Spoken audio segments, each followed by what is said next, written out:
How you doing, YouTube? It's Will from Will Development, and this is my 278th weekly update. This week was pretty good, actually. I'm quite happy with how everything's going down.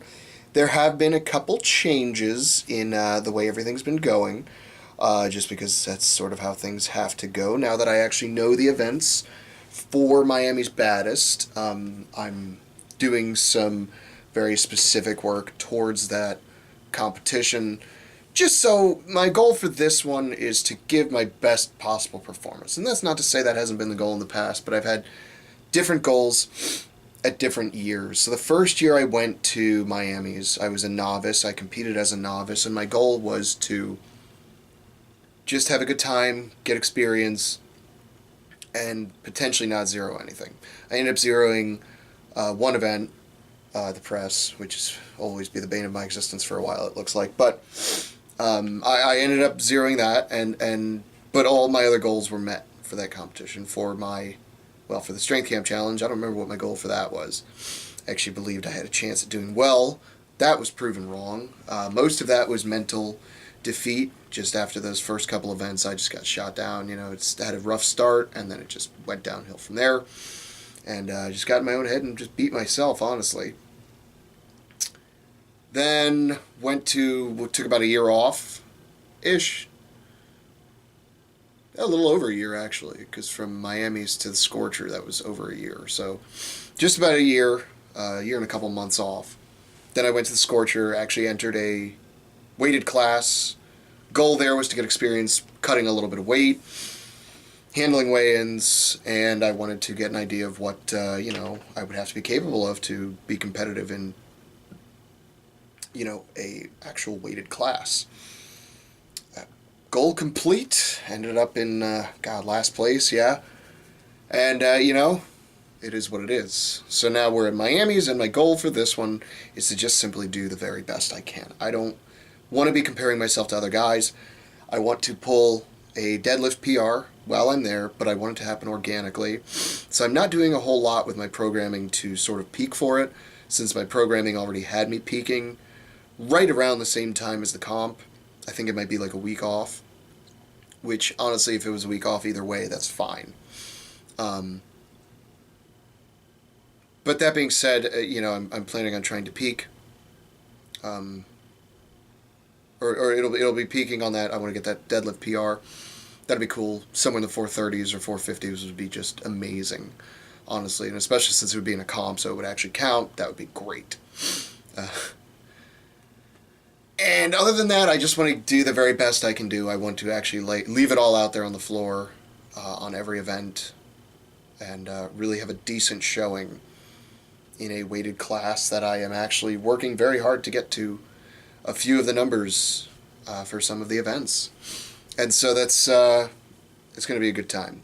All that being said, now that I know the events, which I believe I talked about them last week, on Tuesdays, instead of pressing out of a rack with a barbell, like I've been doing for, ever. I'm sorry, Mondays.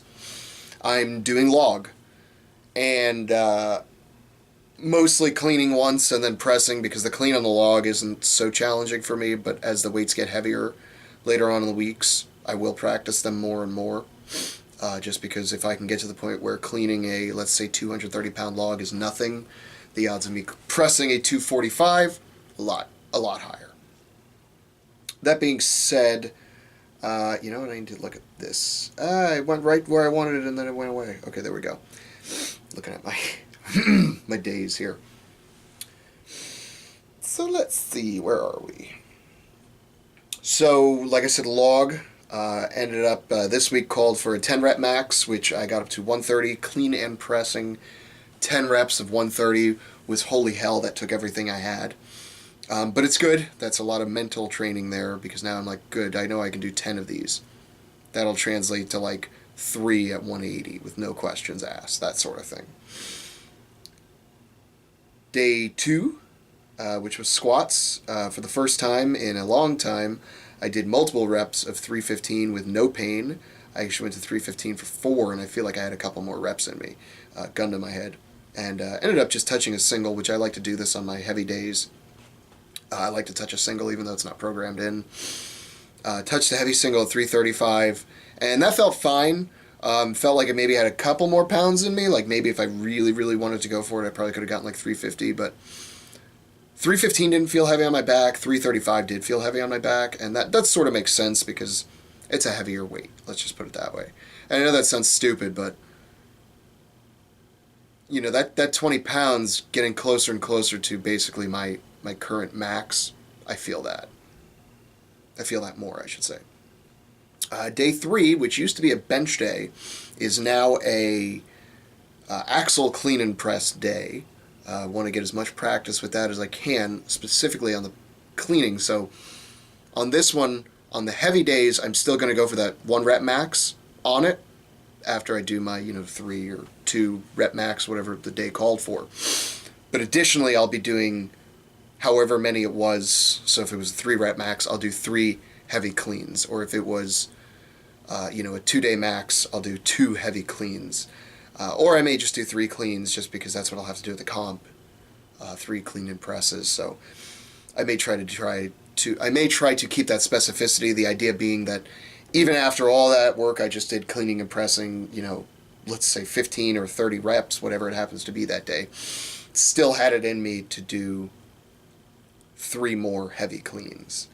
And I just said I'll probably do it only on my heavy days. I'll probably do it on every single day that I axle. I do axle work just so I'm getting as much practice with that clean as possible, because if I can get efficient at that clean and make that clean feel easy, then it'll make the press that much more manageable. Because if it takes all my power just to clean, then my chances of actually pressing it are pretty low. So working on my efficiency there and just making it so that's not so challenging, that's where I'm at. And I am push pressing now on my working sets, just because I feel like I'm going to need it. And I worked up to a set of 6 clean and press at 155, and that was cleaning every rep, so that was a little tough. And then heavy cleans at just 175, just because it was easy to throw 10s on each side. Honestly, after I did the 75, I felt like I could have done a little bit more. Probably could have gone to like 180 or even 185, possibly 190 for 3. So, like I said, we'll just get to the point where I might be cleaning 260 even though I'll never press it. But at least I'm getting that weight on my body and I'm getting it in the rack position and holding it there for a second, and that'll translate over pretty well to making me more comfortable around the heavier weights. And then tonight, deadlifts, introducing belts, introducing straps again, because that's what I'll be doing at the comp. I'll be using a strap and 2 belts, so that's what I'm getting used to. And an actual deadlift bar, not a axle bar, not any kind of bar. It is a deadlift bar for max weight. I do not like deadlift bars. I'm probably one of the few guys on the planet who prefers to pull with anything but an actual deadlift bar. It's going to take me these whole 10 weeks to get used to pulling on a deadlift bar. Maybe starting to pull twice a week, maybe after my squat days, just super, super light,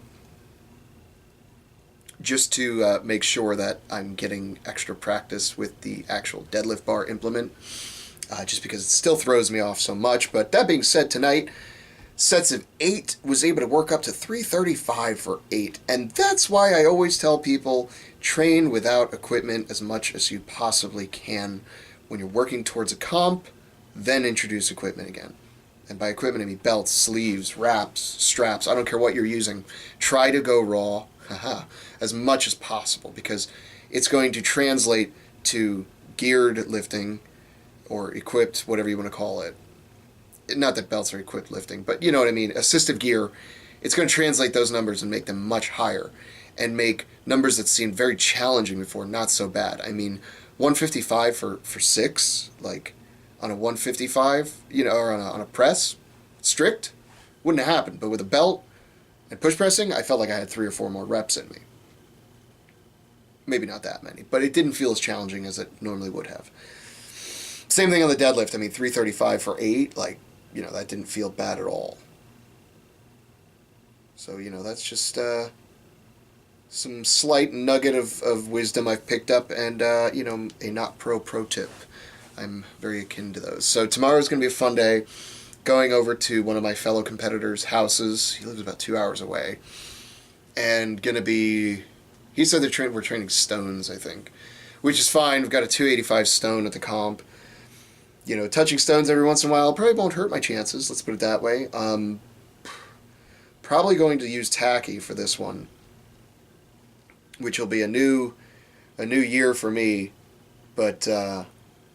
it'll be a new thing for me because I've never used tacky, but you know, I mean, if it helps, it helps. Let's see. Yeah, looking to see what you're saying here. Yeah, I think we're planning on just doing stones. Yeah. Yeah, we'll just do stones tomorrow probably. I'll probably do some accessories on my deadlift. I skipped tonight because I loaded the 220. He doesn't have a 220 or an in-between stone, so I loaded the 220 into the truck tonight, and I was like, ouch. I haven't done stone loads in a while. They hurt. I don't know if you can see that. Already got that vagina kiss. So, that sucked. And, I feel it everywhere. I feel the deadlifts everywhere. Where you're supposed to feel them. Calves, hamstrings, glutes, upper back. Low back's doing okay, which I'm happy for. Maybe not so much grip. Even in my traps a little bit. So that's good. Alright. I think I've rambled on enough. I think I've given you enough information. Be sure to check out my TWO videos that come out every Wednesday. They drop Wednesday at 1 a.m. Eastern, 0100 hours for people that use correct time. And... working on the stone video. Probably going to drop it this weekend when I get back from training over at his house. Going to probably do a little filming while I sort of roll the stone out. And just get that footage of me basically popping the stone out of the mold.